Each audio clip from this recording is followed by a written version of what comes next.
ਵਾਹਿਗੁਰੂ ਜੀ ਕਾ ਖਾਲਸਾ ਵਾਹਿਗੁਰੂ ਜੀ ਕੀ ਫਤਿਹ।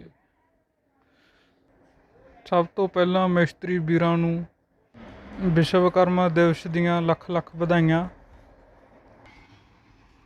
ਬਾਬਾ ਵਿਸ਼ਵਕਰਮਾ ਦਿਵਸ ਦੇ ਸ਼ੁਭ ਅਵਸਰ ਉੱਤੇ ਹਰ ਰਾਜ ਮਿਸਤਰੀ, ਤਰਖਾਣ, ਔਜ਼ਾਰਾਂ ਦੇ ਨਿਰਮਾਤਾ ਅਤੇ ਹਰ ਪ੍ਰਕਾਰ ਦੀ ਵਰਕਸ਼ਾਪ, ਮਸ਼ੀਨਰੀ ਦੀ ਵਰਤੋਂ ਕਰਨ ਵਾਲੇ ਸਭ ਵਿਸ਼ਵਕਰਮਾ ਜੀ ਦੀ ਕਿਰਤ ਦੇ ਦੇਵਤੇ ਦੇ ਰੂਪ ਵਿੱਚ ਪੂਜਾ ਕਰਦੇ ਹਨ। ਅੱਜ ਸਵਾਲ ਉੱਠ ਰਿਹਾ ਹੈ ਕਿ ਸੰਸਾਰ ਦੀ ਰਚਨਾ ਕਦੋਂ ਅਤੇ ਕਿਸ ਨੇ ਕੀਤੀ। ਇਤਿਹਾਸ ਦੇ ਵੱਖ-ਵੱਖ ਖੋਜੀ ਆਪਣੀ ਖੋਜ ਦੇ ਆਧਾਰ 'ਤੇ ਲਿਖ ਜ਼ਰੂਰ ਰਹੇ ਹਨ, ਪਰ ਤਸੱਲੀਬਖਸ਼ ਉੱਤਰ ਨਾ ਹੋਣ ਕਾਰਨ ਇਹ ਤਾਣੀ ਸੁਲਝਣ ਦੀ ਬਜਾਏ ਹੋਰ ਉਲਝਦੀ ਜਾ ਰਹੀ ਹੈ। ਸ੍ਰੀ ਗੁਰੂ ਨਾਨਕ ਦੇਵ ਜੀ ਜਪੁਜੀ ਸਾਹਿਬ ਜੀ ਦੀ 21ਵੀਂ ਪੌੜੀ ਵਿੱਚ ਬੜਾ ਸਪਸ਼ਟ ਉੱਤਰ ਦਿੰਦੇ, ਤਿਤ ਵਾਰ ਨਾ ਜੋਗੀ ਜਾਣੇ, ਰੁੱਤ ਮਾਹ ਨਾ ਕੋਈ, ਜਾ ਕਰਤਾ ਸਿਰਟੀ ਕੋ ਸਾਜੇ, ਆਪੇ ਜਾਣੇ ਸੋਈ। ਜਿਵੇਂ ਮਿਥਿਹਾਸ ਅਨੁਸਾਰ ਬਾਰਿਸ਼ ਦਾ ਦੇਵਤਾ ਇੰਦਰ ਮੰਨਿਆ ਜਾਂਦਾ ਹੈ, ਧਨ ਦੀ ਦੇਵੀ ਲਕਸ਼ਮੀ, ਵਿੱਦਿਆ ਤੇ ਸੰਗੀਤ ਦੀ ਦੇਵੀ ਸਰਸਵਤੀ ਨੂੰ ਮੰਨਿਆ ਜਾਂਦਾ ਹੈ। ਇਸੇ ਤਰ੍ਹਾਂ ਬਾਬਾ ਵਿਸ਼ਵਕਰਮਾ ਜੀ ਨੂੰ ਦਸਤਕਾਰੀ ਦਾ ਦੇਵਤਾ ਕਿਹਾ ਜਾਂਦਾ ਹੈ। ਵਿਸ਼ਵਕਰਮਾ ਜੀ ਬਹੁਤ ਵਧੀਆ ਸ਼ਿਲਪਕਾਰ ਸਨ। ਉਹਨਾਂ ਨੂੰ ਭਵਨ ਕਲਾ ਨਿਰਮਾਣ ਦੇ ਮੋਢੀ ਮੰਨਿਆ ਜਾਂਦਾ ਹੈ। ਅੰਗਰੇਜ਼ ਲੇਖਕ ਜੋਹਨ ਰੋਬਾਰਟਸ ਵੱਲੋਂ ਆਪਣੀ ਕਿਤਾਬ ਵਿਸ਼ਵਕਰਮਾ ਐਂਡ ਹਿਜ਼ ਜਨਰੇਸ਼ਨ ਵਿੱਚ ਵਿਸ਼ਵਕਰਮਾ ਨੂੰ ਸ੍ਰਿਸ਼ਟੀ ਨੂੰ ਸ਼ਿੰਗਾਰਨ ਵਾਲਾ ਪਹਿਲਾ ਮਨੁੱਖ ਕਿਹਾ ਗਿਆ ਹੈ। ਰਿਗਵੇਦ ਵਿੱਚ ਸ੍ਰੀ ਵਿਸ਼ਵਕਰਮਾ ਜੀ ਨੂੰ ਸਰਵਦਰਸ਼ੀ ਦੱਸਿਆ ਗਿਆ ਹੈ। ਇਸ ਦੀ ਪੁਸ਼ਟੀ ਜਰਮਨ ਲੇਖਕ ਮਿਸਟਰ ਮੈਨਰੇਗਰ ਆਪਣੀ ਪੁਸਤਕ ਹਿਸਟਰੀ ਆਫ ਦੀ ਵਰਲਡ ਵਿੱਚ ਕਰਦਾ ਹੈ। ਇਹ ਵੀ ਕਿਹਾ ਜਾਂਦਾ ਹੈ ਕਿ ਬਾਬਾ ਵਿਸ਼ਵਕਰਮਾ ਜੀ ਨੇ ਵਿਸ਼ਨੂੰ ਦਾ ਚੱਕਰ, ਜਗਨਨਾਥ ਦੀ ਮੂਰਤੀ, ਸ਼ਿਵਜੀ ਦਾ ਤ੍ਰਿਸ਼ੂਲ, ਕੁਬੇਰ ਦੇ ਹਥਿਆਰ ਤੇ ਦੇਵੀਆਂ ਦੇ ਗਹਿਣੇ ਤਿਆਰ ਕਰਕੇ ਉਹਨਾਂ ਨੂੰ ਦਿੱਤੇ। ਭਾਵੇਂ ਬਾਬਾ ਵਿਸ਼ਵਕਰਮਾ ਜੀ ਨੂੰ ਸ੍ਰਿਸ਼ਟੀ ਦੇ ਰਚਨਹਾਰੇ ਕਿਹਾ ਜਾਂਦਾ ਹੈ, ਪਰ ਉਹਨਾਂ ਤੋਂ ਉੱਪਰ ਵੀ ਕੋਈ ਸ਼ਕਤੀ ਸੀ ਜਿਸ ਦਾ ਕੋਈ ਭੇਦ ਨਹੀਂ ਪਾ ਸਕਿਆ। ਉਹ ਪਰਮ ਆਤਮਾ ਅਦ੍ਰਿਸ਼ਟ ਹੈ, ਉਸ ਨੂੰ ਕੋਈ ਨਹੀਂ ਵੇਖ ਸਕਦਾ, ਪਰ ਉਹ ਕਣ-ਕਣ ਵਿੱਚ ਮੌਜੂਦ ਹੈ। ਸਾਰੇ ਤਕਨੀਕੀ ਮਾਹਰ ਟਿੱਕਾ ਭਾਈ ਦੂਜ ਵਾਲੇ ਦਿਨ ਬਾਬਾ ਵਿਸ਼ਵਕਰਮਾ ਜੀ ਅੱਗੇ ਅਰਦਾਸ ਕਰਕੇ, ਆਪਣੇ ਔਜ਼ਾਰਾਂ ਨੂੰ ਧੂਫ ਬੱਤੀ ਕਰਕੇ ਆਪਣੇ ਕੰਮ ਦੀ ਸਫਲਤਾ ਲਈ ਅਰਦਾਸ ਕਰਦੇ ਹਨ। ਇਹ ਦਿਨ ਮਹਾਰਿਸ਼ੀ ਵਿਸ਼ਵਕਰਮਾ ਜੀ ਪ੍ਰਤੀ ਅਥਾਹ ਸ਼ਰਧਾ ਦੇ ਪ੍ਰਗਟਾਵੇ ਵਾਲਾ ਦਿਨ ਹੋਣ ਕਾਰਨ ਬਾਬਾ ਵਿਸ਼ਵਕਰਮਾ ਜੀ ਦੀ ਫੋਟੋ ਰੱਖ ਕੇ ਹਵਨ ਕੀਤਾ ਜਾਂਦਾ ਹੈ ਅਤੇ ਫੋਟੋ ਨੂੰ ਮੱਥਾ ਟੇਕ ਕੇ ਗੁਣ ਗਾਇਨ ਕੀਤਾ ਜਾਂਦਾ ਹੈ। ਅੱਜ ਇਤਿਹਾਸ ਦਾ ਯੁੱਗ ਹੈ। ਬਾਬਾ ਵਿਸ਼ਵਕਰਮਾ ਜੀ ਇੱਕ ਨੂਰੀ ਜੋਤ ਦੇ ਰੂਪ ਵਿੱਚ ਸੰਸਾਰ 'ਤੇ ਆਏ ਅਤੇ ਹੁਨਰ, ਕਲਾ ਅਤੇ ਵਿਗਿਆਨ ਨੂੰ ਵਿਕਸਿਤ ਕੀਤਾ। ਇੱਕ ਸਮੇਂ ਦੀ ਗੱਲ ਹੈ ਕਿ ਸਾਰੇ ਹੀ ਰਿਸ਼ੀ ਮੁਨੀ ਅਤੇ ਦੇਵਤਿਆਂ ਨੇ ਇਕੱਠੇ ਹੋ ਕੇ ਉਸ ਰਚਨਹਾਰ ਭਗਵਾਨ ਵਿਸ਼ਵਕਰਮਾ ਜੀ ਦਾ ਅਸਵਮੇਧ ਯੱਗ ਸ਼ੁਰੂ ਕੀਤਾ ਅਤੇ ਰਿਸ਼ੀ ਮੁਨੀ ਵੈਦਾਂ ਦੇ ਮੰਤਰ ਉਚਾਰ ਕੇ ਭਗਵਾਨ ਵਿਸ਼ਵਕਰਮਾ ਜੀ ਦੀ ਪੂਜਾ ਕਰਨ ਲੱਗੇ। ਸਾਰੇ ਹੀ ਰਿਸ਼ੀ ਮੁਨੀ ਉਸ ਰਚਨਹਾਰ ਦੀ ਪੂਜਾ ਕਰਨ ਲੱਗੇ ਅਤੇ ਅੰਤਰ ਧਿਆਨ ਹੋ ਕੇ ਚਤੁਰਭੁਜੀ ਭਗਵਾਨ ਦੇ ਚਰਨਾਂ ਨਾਲ ਲੀਨ ਹੋ ਗਏ। ਇੰਨਾ ਸੇਵਾ ਭਾਵਨਾ ਅਤੇ ਤਪੱਸਿਆ ਤੋਂ ਖੁਸ਼ ਹੋ ਕੇ ਆਕਾਸ਼ਬਾਣੀ ਹੋਈ ਕਿ ਹੇ ਰਿਸ਼ੀਓ, ਤੁਹਾਡੀ ਸੇਵਾ ਅਤੇ ਭਗਤੀ ਭਾਵਨਾ ਤੋਂ ਮੈਂ ਬਹੁਤ ਹੀ ਖੁਸ਼ ਹੋਇਆ ਹਾਂ। ਤੁਸੀਂ ਵਰ ਮੰਗੋ, ਕੀ ਮੰਗਣਾ ਚਾਹੁੰਦੇ ਹੋ? ਅੱਗੋਂ ਰਿਸ਼ੀਆਂ ਨੇ ਬੇਨਤੀ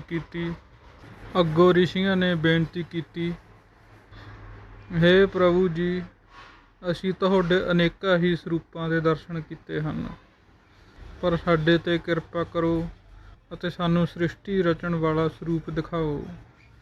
ਜਿਸ ਸਰੂਪ ਵਿੱਚ ਤੁਸੀਂ ਇਹ ਸਾਰੀ ਹੀ ਸ੍ਰਿਸ਼ਟੀ ਦੀ ਰਚਨਾ ਕੀਤੀ ਹੈ, ਸਾਡੇ 'ਤੇ ਕਿਰਪਾ ਕਰੋ ਅਤੇ ਸਾਡੀ ਮਨੋਕਾਮਨਾ ਪੂਰੀ ਕਰੋ। ਰਿਸ਼ੀਆਂ ਦੀ ਇਹ ਬੇਨਤੀ ਸੁਣ ਕੇ ਫਿਰ ਆਕਾਸ਼ਬਾਣੀ ਹੋਈ, ਹੇ ਰਿਸ਼ੀਓ, ਤੁਸੀਂ ਟਿੱਕਾ ਭਾਈ ਦੂਜ ਵਾਲੇ ਦਿਨ ਦਾ ਇੰਤਜ਼ਾਰ ਕਰੋ। ਉਸ ਦਿਨ ਸ੍ਰਿਸ਼ਟੀ ਰਚਣ ਵਾਲੇ ਸਰੂਪ ਦੇ ਤੁਹਾਨੂੰ ਦਰਸ਼ਨ ਹੋਣਗੇ। ਇਹ ਸੁਣ ਕੇ ਸਾਰੇ ਹੀ ਰਿਸ਼ੀ ਮੁਨੀ ਬਹੁਤ ਖੁਸ਼ ਹੋਏ ਅਤੇ ਟਿੱਕਾ ਭਾਈ ਦੂਜ ਵਾਲੇ ਦਿਨ ਦਾ ਇੰਤਜ਼ਾਰ ਕਰਨ ਲੱਗੇ। ਇੱਕ ਇੱਕ ਮਿੰਟ ਸਕਿੰਟ ਵੀ ਸਾਲਾਂ ਵਾਂਗੂ ਬੀਤਦਾ ਸੀ। ਇੰਤਜ਼ਾਰ ਕਰਦਿਆਂ ਟਿੱਕਾ ਭਾਈ ਦੂਜ ਵਾਲਾ ਦਿਨ ਆ ਗਿਆ ਤਾਂ ਕੀ ਦੇਖਦੇ ਹਨ ਕਿ ਵਿਸ਼ਵਕਰਮਾ ਮੰਦਰ ਅੰਦਰ ਬੜਾ ਭਾਰੀ ਬੋਹੜ ਦਾ ਰੁੱਖ ਸੀ। ਉਸ ਦੇ ਥੱਲੇ ਰਚਨਹਾਰ ਭਗਵਾਨ ਵਿਸ਼ਵਕਰਮਾ ਜੀ ਦੇਵਤਿਆਂ ਸਮੇਤ ਆਸਣ ਲਗਾਈ ਬੈਠੇ ਸਨ। ਰਿਸ਼ੀਆਂ ਮੁਨੀਆਂ ਅਤੇ ਸਾਰੇ ਹੀ ਲੋਕਾਂ ਨੇ ਹੁਮ ਹੁਮਾ ਕੇ ਪ੍ਰਭੂ ਦੇ ਦਰਸ਼ਨ ਕੀਤੇ, ਜਿਸ ਦੇ ਸਰੂਪ ਦਾ ਸ਼ਾਮ ਰੰਗ ਸੀ ਅਤੇ 5 ਮੁੱਖ ਸੀ ਅਤੇ 10 ਬਾਹਾਂ ਸੀ, ਜੋ ਸ੍ਰਿਸ਼ਟੀ ਦੀ ਰਚਨਾ ਕਰ ਰਹੀਆਂ ਸੀ। ਅਤੇ ਪ੍ਰਭੂ ਜੀ ਦੇ ਸੱਜੇ ਤੇ ਖੱਬੇ ਪਾਸੇ ਰਿਸ਼ੀ ਮੁਨੀ ਪ੍ਰਭੂ ਜੀ ਦਾ ਧਿਆਨ ਲਗਾ ਕੇ ਬੈਠੇ ਸੀ। ਮਨੂ ਜੀ, ਮੱਝ ਜੀ, ਤਵਸ਼ਟਾ ਜੀ, ਸ਼ਿਲਪੀ ਜੀ, ਦੇਵਾਂਗ ਜੀ, ਲਕਸ਼ਮੀ ਜੀ, ਜਿਨ੍ਹਾਂ ਦੇ ਹੱਥ ਵਿੱਚ ਥਾਲ ਪਕੜੇ ਹੋਏ ਜਿਸ ਵਿੱਚ ਜੋਤ ਜਗ ਰਹੀ ਸੀ। ਭਗਵਾਨ ਵਿਸ਼ਵਕਰਮਾ ਜੀ ਮਾਇਆ ਦੇ ਢੇਰ ਲਗਾਈ ਜਾ ਰਹੇ ਸੀ। ਬ੍ਰਹਮਾ ਜੀ ਹੱਥ ਜੋੜ ਕੇ ਪ੍ਰਭੂ ਜੀ ਦਾ ਧਿਆਨ ਲਗਾਈ ਖੜੇ ਸਨ। ਵਿਸ਼ਨੂੰ ਜੀ ਪ੍ਰਭੂ ਕੋਲੋਂ ਸਦਾ ਹੀ ਦੀਦ ਮੰਗ ਰਹੇ ਸਨ। ਸਰਸਵਤੀ ਜੀ ਇੱਕ ਹੱਥ ਵਿੱਚ ਸਿਤਾਰ ਫੜ ਕੇ, ਦੂਜੇ ਹੱਥ ਵਿੱਚ ਹਾਰ ਲੈ ਕੇ ਅਤੇ ਤੀਜੇ ਹੱਥ ਵਿੱਚ ਮਾਲਾ ਹੈ ਅਤੇ ਚੌਥੇ ਹੱਥ ਵਿੱਚ ਗ੍ਰੰਥ ਹੈ। ਉਹ ਵੀ ਪ੍ਰਭੂ ਜੀ ਦਾ ਸਵਾਗਤ ਕਰਨ ਵਾਸਤੇ ਦੋਨੋਂ ਹੱਥਾਂ ਵਿੱਚ ਸਫੈਦ ਫੁੱਲਾਂ ਦਾ ਹਾਰ, ਜਿਸ ਵਿੱਚ ਹਰੇ ਅਤੇ ਗੁਲਾਬੀ ਫੁੱਲ ਸੀ, ਉਹ ਲੈ ਕੇ ਬੈਠੇ ਸਨ। ਅਤੇ ਉਹਨਾਂ ਦੇ ਕੋਲ ਸ਼ਿਵ ਸ਼ੰਕਰ ਭੋਲੇਨਾਥ ਜੀ ਡਮਰੂ ਲੈ ਕੇ ਚਤੁਰਭੁਜੀ ਸਰੂਪ ਵਿੱਚ ਅਤੇ ਜਟਾਂ ਵਿੱਚੋਂ ਗੰਗਾ ਵਗ ਰਹੀ ਸੀ, ਪ੍ਰਭੂ ਜੀ ਦੇ ਚਰਨਾਂ ਦਾ ਧਿਆਨ ਲਗਾਈ ਬੈਠੇ ਸਨ। ਅਤੇ ਕੋਲ ਹੀ ਸੂਰਜ ਦੇਵਤਾ ਜੀ ਬੈਠੇ ਸਨ। ਇੰਦਰ ਦੇਵਤਾ ਜੀ ਹੱਥ ਜੋੜ ਕੇ ਖੜੇ ਸਨ। ਇਹ ਸਾਰੇ ਹੀ ਦੇਵਤੇ ਪ੍ਰਭੂ ਜੀ ਦੇ ਦਰਸ਼ਨ ਕਰ ਰਹੇ ਸਨ। ਪ੍ਰਭੂ ਜੀ ਦਾ ਇੱਕ ਚਰਨ ਚੰਦਨ ਦੀ ਚੌਂਕੀ ਉੱਤੇ ਰੱਖਿਆ ਹੋਇਆ ਸੀ ਅਤੇ ਦੂਸਰੇ ਚਰਨ ਦੀ ਚੌਂਕੜੀ ਮਾਰ ਕੇ ਬੈਠੇ ਸਨ। ਪ੍ਰਭੂ ਜੀ ਦੇ ਸਾਹਮਣੇ ਇੱਕ ਹੰਸ ਨਜ਼ਰ ਆ ਰਿਹਾ ਸੀ। ਇਹ ਸਾਰੇ ਹੀ ਪ੍ਰਭੂ ਜੀ ਦੇ ਦਰਸ਼ਨ ਕਰਕੇ ਨਦਰੋ ਨਦਰੀ ਨਿਹਾਲ ਹੋ ਰਹੇ ਸੀ। ਪ੍ਰਭੂ ਪਹਿਲੇ ਹੱਥ ਨਾਲ ਲਕਸ਼ਮੀ ਜੀ ਨੂੰ ਮਾਇਆ ਅਤੇ ਅਟੁੱਟ ਭੰਡਾਰ ਬਖਸ਼ ਰਹੇ ਸਨ। ਦੂਜੇ ਹੱਥ ਵਿੱਚ ਹਥੌੜੀ ਫੜੀ ਹੋਈ ਸੀ। ਤੀਜੇ ਹੱਥ ਵਿੱਚ ਨਾਰੀਅਲ ਦੀ ਠੂਠੀ। ਚੌਥੇ ਹੱਥ ਵਿੱਚ ਸੁਦਰਸ਼ਨ ਚੱਕਰ। ਪੰਜਵੇਂ ਹੱਥ ਵਿੱਚ ਅੰਮ੍ਰਿਤ ਦਾ ਕੁੰਭ ਫੜਿਆ ਹੋਇਆ ਸੀ। ਛੇਵੇਂ ਹੱਥ ਵਿੱਚ ਅਗਨੀ ਪ੍ਰਚੰਡ ਹੋਈ ਨਜ਼ਰ ਆਉਂਦੀ ਸੀ। ਸੱਤਵੇਂ ਹੱਥ ਵਿੱਚ ਤੀਰ ਨਜ਼ਰ ਆ ਰਿਹਾ ਸੀ। ਅੱਠਵੇਂ ਹੱਥ ਵਿੱਚ ਤ੍ਰਿਸ਼ੂਲ ਨਜ਼ਰ ਆ ਰਿਹਾ ਸੀ। ਨੌਵੇਂ ਹੱਥ ਵਿੱਚ ਆਪਣੀ ਲੀਲਾ ਨੂੰ ਆਪ ਹੀ ਜਾਣਦੇ ਸੀ ਅਤੇ 10ਵੇਂ ਹੱਥ ਵਿੱਚ ਢਾਲ ਫੜੀ ਹੋਈ ਸੀ ਅਤੇ 5 ਹੀ ਮੁੱਖਾਂ ਉੱਤੇ ਸੋਨੇ ਦੇ ਤਾਜ ਸ਼ੋਭਦੇ ਸੀ ਅਤੇ ਨੂਰਾਨੀ ਜੋਤ ਜਗਮਗ ਕਰ ਰਹੀ ਸੀ। ਇਹ ਸਾਰੇ ਹੀ ਬ੍ਰਹਿਮੰਡ ਦੀ ਰਚਨਾ ਅਤੇ ਪਾਲਣਾ ਕਰਨ ਵਾਲੇ ਭਗਵਾਨ ਵਿਸ਼ਵਕਰਮਾ ਜੀ ਹਨ। ਇਹ ਸਾਰੇ ਹੀ ਸੰਸਾਰ ਨੂੰ ਸੁੱਖ ਵੰਡਦੇ ਹਨ ਅਤੇ ਸੁਹੱਪਣ ਦਿੰਦੇ ਹਨ। ਸ਼ਿਲਪ ਕਲਾ ਗਿਆਨ ਵਿਗਿਆਨ ਦੀ ਜੋਤ ਪ੍ਰਕਾਸ਼ ਕਰਦੇ ਹਨ। ਸਾਡੇ ਸਾਰੇ ਹੀ ਵੈਦ ਪੁਰਾਣ ਅਤੇ ਸਾਰੇ ਹੀ ਗੁਰੂ ਪੀਰ ਇਸ ਗੱਲ ਨਾਲ ਸਹਿਮਤ ਹਨ। ਇਸ ਸ੍ਰਿਸ਼ਟੀ ਦੀ ਸਿਰਜਣਾ ਕਰਨ ਵਾਲਾ ਮਾਲਕ ਇੱਕ ਹੈ। ਇਸ ਸੰਸਾਰ ਰੂਪੀ ਬਗੀਚੇ ਦੀ ਸਿਰਜਣਾ ਕਰਨੀ ਅਤੇ ਬਗੀਚੇ ਨੂੰ ਸੋਹਣਾ ਬਣਾਉਣ ਲਈ ਅਸਮਾਨ ਉੱਤੇ ਚੰਨ ਸੂਰਜ ਤਾਰਿਆਂ ਵਿੱਚ ਵੀ ਉਸ ਦੀ ਜੋਤ ਦਾ ਹੀ ਪ੍ਰਕਾਸ਼ ਹੈ। ਫਿਰ ਵੀ ਇਸ ਬਗੀਚੇ ਨੂੰ ਸੋਹਣਾ ਬਣਾਉਣ ਲਈ ਸ਼ਿਲਪ ਕਲਾ ਦਾ ਪ੍ਰਕਾਸ਼ ਰਹਿੰਦਾ ਹੈ। ਉਸ ਪ੍ਰਕਾਸ਼ ਕਰਨ ਵਾਲੀ ਸ਼ਕਤੀ ਦਾ ਨਾਮ ਗਿਆਨੀ ਲੋਕ ਕਾਦਰ ਦੀ ਕੁਦਰਤ ਵੀ ਕਹਿੰਦੇ ਹਨ। ਇਹ ਸਾਰੇ ਹੀ ਸੰਸਾਰ ਨੂੰ ਸੋਹਣਾ ਬਣਾ ਕੇ ਸੁਹੱਪਣ ਦਿੰਦੇ ਹਨ। ਇਸ ਜੋਤ ਨੂੰ ਸਤਿਨਾਮ ਕਰਤਾ ਪੁਰਖ ਵਾਹਿਗੁਰੂ ਰਾਮ ਰਹੀਮ ਵਿਸ਼ਵਕਰਮਾ ਜੀ ਵੀ ਕਿਹਾ ਜਾਂਦਾ ਹੈ। ਪਰ ਇਸ ਸ੍ਰਿਸ਼ਟੀ ਦੇ ਰਚਣ ਦਾ ਪਤਾ ਨਹੀਂ ਲੱਗ ਸਕਿਆ ਕਿ ਭਗਵਾਨ ਨੇ ਇਸ ਸ੍ਰਿਸ਼ਟੀ ਦੀ ਰਚਨਾ ਕਦੋਂ ਅਤੇ ਕਿਵੇਂ ਕੀਤੀ ਸੀ। ਸਾਇੰਸਦਾਨ ਲੋਕ ਆਪਣੇ ਆਪਣੇ ਅੰਦਾਜ਼ੇ ਲਾਉਂਦੇ ਹਨ, ਪਰ ਸ੍ਰਿਸ਼ਟੀ ਦੀ ਰਚਨਾ ਬਾਰੇ ਸਤਿਗੁਰੂ ਨਾਨਕ ਦੇਵ ਜੀ ਆਪਣੀ ਪਵਿੱਤਰ ਬਾਣੀ ਜਪਜੀ ਸਾਹਿਬ ਪੌੜੀ ਨੰਬਰ 30 ਵਿੱਚ ਇਉਂ ਫਰਮਾਉਂਦੇ ਹਨ।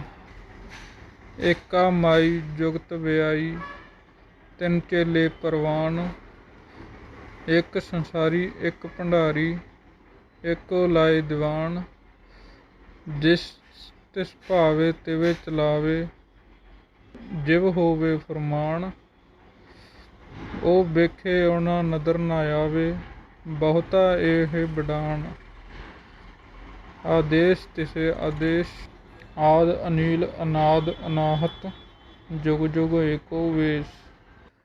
ਬਾਬਾ ਵਿਸ਼ਵਕਰਮਾ ਦਿਵਸ ਜੋ ਭਾਰਤ ਵਿੱਚ ਦੀਵਾਲੀ ਤੋਂ ਅਗਲੇ ਦਿਨ ਮਨਾਇਆ ਜਾਂਦਾ ਹੈ। ਇਸ ਦਿਨ ਰਾਜ ਮਿਸਤਰੀ ਕਾਰਪੈਂਟਰ ਮਜ਼ਦੂਰ ਵੱਡੇ ਵੱਡੇ ਕਾਰਖਾਨੇ ਅਤੇ ਜੋ ਵੀ ਮਸ਼ੀਨਰੀ ਸਮਾਨ ਹੁੰਦਾ ਹੈ ਉਹ ਆਪਣੇ ਆਪਣੇ ਸੰਦਾਂ ਨੂੰ ਧੂਫ ਬੱਤੀ ਕਰਕੇ ਆਪਣੇ ਕੰਮ ਪ੍ਰਤੀ ਸਫਲਤਾ ਦੀ ਅਰਦਾਸ ਕਰਦੇ ਹਨ। ਇਸ ਦਿਨ ਸੰਦਾਂ ਔਜ਼ਾਰਾਂ ਦੀ ਵਰਤੋਂ ਨਹੀਂ ਕੀਤੀ ਜਾਂਦੀ ਹੈ। ਤੁਹਾਨੂੰ ਵੀਡੀਓ ਵਿੱਚ ਦਿੱਤੀ ਜਾਣਕਾਰੀ ਕਿਸ ਤਰ੍ਹਾਂ ਦੀ ਲੱਗੀ ਕਮੈਂਟ ਕਰਕੇ ਜ਼ਰੂਰ ਦੱਸਣਾ ਅਤੇ ਵੀਡੀਓ ਨੂੰ ਵੱਧ ਤੋਂ ਵੱਧ ਲਾਈਕ ਸ਼ੇਅਰ ਕਰਨਾ। ਇਸ ਤਰ੍ਹਾਂ ਦੀਆਂ ਹੋਰ ਇਤਿਹਾਸਕ ਵੀਡੀਓ ਦੇਖਣ ਲਈ ਸਾਡੇ ਚੈਨਲ ਨੂੰ ਸਬਸਕ੍ਰਾਈਬ ਕਰਨਾ ਨਾ ਭੁੱਲਿਓ। ਧੰਨਵਾਦ ਜੀ। ਵਾਹਿਗੁਰੂ ਜੀ ਕਾ ਖਾਲਸਾ ਵਾਹਿਗੁਰੂ ਜੀ ਕੀ ਫਤਿਹ।